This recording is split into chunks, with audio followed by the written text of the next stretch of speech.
So I work with clients in both the private and public sector, a lot of municipalities and developers, clients that operate manufacturing facilities that want to expand, or in the mining sector. And they have to manage their ecosystems, balancing their business needs with the needs of their stakeholders and the environment.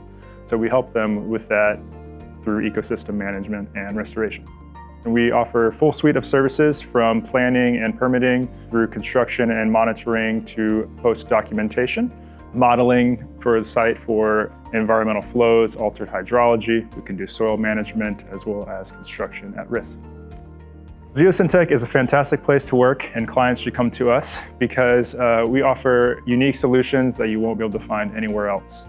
There are a lot of really good firms out there, but there aren't very many great firms, and we are one of those.